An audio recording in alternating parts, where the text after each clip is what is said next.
Nah, ini tuh. Nah, kadang-kadang kalau tadi bicara lama lemot itu ada proses di sini. Dari sini minta ke sini ya, dibalikin ke sini, HTTP responnya lama. Nah, teman-teman bisa lihat di sini. Time-nya, request-nya udah 100, berapa second, kayak gitu. Sebenarnya tidak error, tapi lemot. Mungkin gitu ya. Ya, Baik Bapak, terima kasih atas jawabannya. ya sama. Dari Enun Saputri. Saya izin bertanya terkait pemilihan metode waterfall, prototype, dan agile. Apa yang perlu kita siapkan terlebih dahulu, Pak, sebelum memilih metode tersebut? Nanti ini jadi diskus kita ya, Mbak Ainun. Ketika nanti apa topiknya sudah ada, nah nanti ini jadi ini jadi apa ya? Jadi bahan diskus kita. Nah sementara untuk teman-teman kalau sifatnya mungkin yang perlu sifatnya apa ya, kriterianya ya terkait waterfall dan prototype dan ini yang perlu teman-teman lihat. Jadi kalau waterfall itu dia tuh bersifat memang berurut gitu. Contoh tahapannya ini dari requirement itu satu-satu nih ke bawah, tidak bisa loncat. Contohnya saya requirement tiba-tiba saya langsung coding itu tidak bisa. Nah, dilakukannya secara berurutan bisa gitu. Jadi ini lebih cocok mungkin ini Mbak ini ada referensi tentang detailnya gitu ya. Kalau kami lebih ini biasanya digunakan untuk hal-hal pekerjaan yang kecil, sifatnya kecil dan membutuhkan waktu effortnya itu tidak kompleksitasnya tidak terlalu sulit gitu. Nah, sedangkan untuk prototipe ini biasanya kita menggunakannya ini karena diperlukannya sebuah research. Jadi tidak kebayang ya. Jadi ada proof of concept lah. Misalnya kita diimplementasi IoT untuk mendeteksi cold storage terhadap vaksin misalnya di satu klinik. Nah ini kan hal baru tuh. Bagaimana vaksin tempat ini ditanamkan sebuah aplikasi atau sistem gitu ya. Akhirnya yang kita lakukan prototype. Contoh kita lakukan prototype dengan di klinik A di tempat yang memang daerah-daratan tinggi misalnya. Nah itu kan berbeda ya kalau kita nanti penggunaannya itu di daratan rendah bisa jadi berbeda lagi gitu.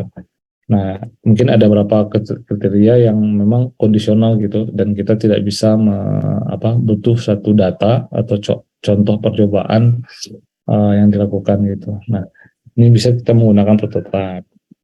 Nah, kalau untuk agile ini lebih ke penggunaan satu metode dalam pendekatannya ke suatu hal yang sifatnya sering berubah. Oh, kita mau bikin satu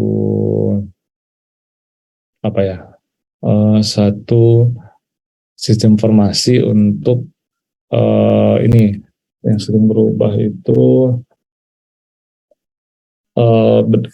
apa yang sifatnya bertahap gitu ya dan sering berubah itu misalnya untuk end customer lah atau ini sering dipakai oleh teman-teman startup misalnya dia mau bikin suatu solusi untuk implementasi satu software di daerah terpencil misalnya atau pemanfaatan satu aplikasi untuk pemantauan obat atau interaksi obat. Nah kan obat ini kan banyak ya, nggak sedikit gitu.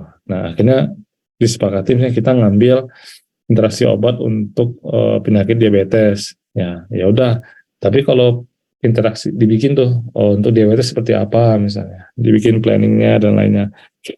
Nah, tapi kan berbeda kan diabetes sama penyakit HIV misalnya itu kan berbeda interaksi obatnya.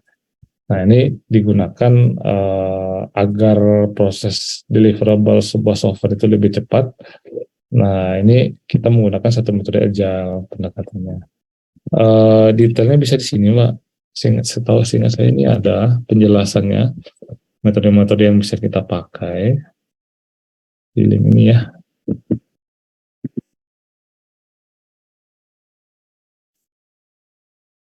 Jelasin kok.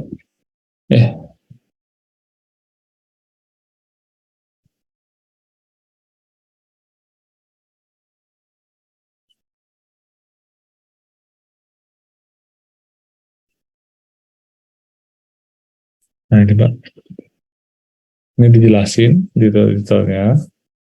Eh, ada juga kelebihan dan kekurangannya. Kalau agile itu, metode itu lebih perubahan ya, untuk perubahan, untuk pengguna dan lain gitu. Nah, ini juga ada tahapan lagi for time, itu lebih ke apa? Kayak gini nih. Jadi dia spiral gini mainnya. Ya, jadi ada beberapa hal cara-cara kita untuk melakukan itu pemilihannya. Nah, untuk terkait case tadi kita nanti itu jadi bahan diskusi kita, Mbak. Nanti pakai waterfall, prototype ataupun agile gitu dalam pengambilan metodenya. Seperti itu. Baik, terima kasih Pak.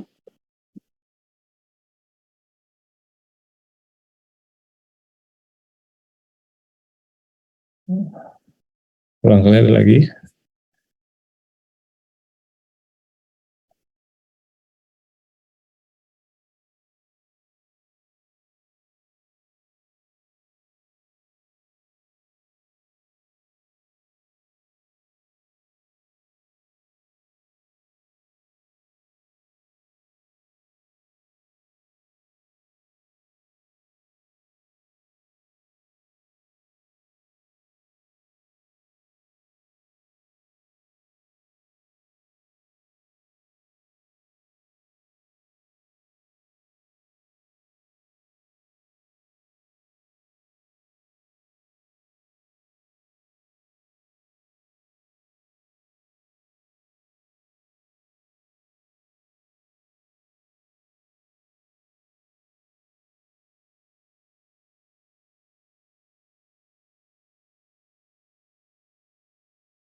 Terus lagi coba cari.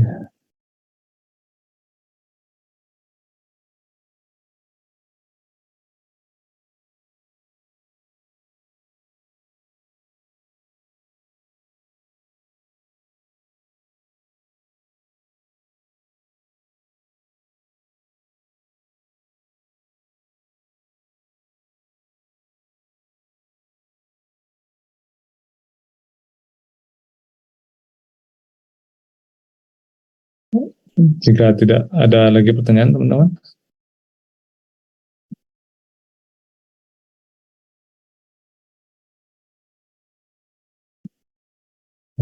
Kalau tidak ada, mungkin dari materi sekian dulu ya. Nanti ada 10 menit lagi sisa diskusi kita.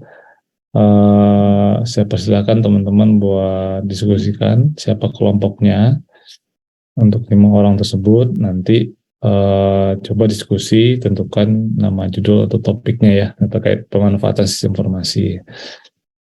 Seperti itu mungkin, mumpung masih ada sisa 10 menit lagi jadwal kita, mungkin saya persilahkan buat teman-teman untuk penyusunan kelompoknya dulu ya.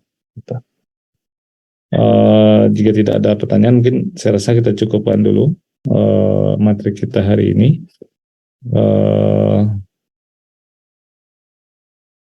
Kita cukupkan. Terima kasih atas perhatiannya. Saya ucapkan Assalamualaikum warahmatullahi wabarakatuh. Waalaikumsalam warahmatullahi wabarakatuh. Terima kasih Pak. Terima kasih, sama-sama Mbak. Izin Dev dulu ya. Nanti silakan dilanjutkan untuk penyusunan kelompoknya. Baik Pak, terima kasih.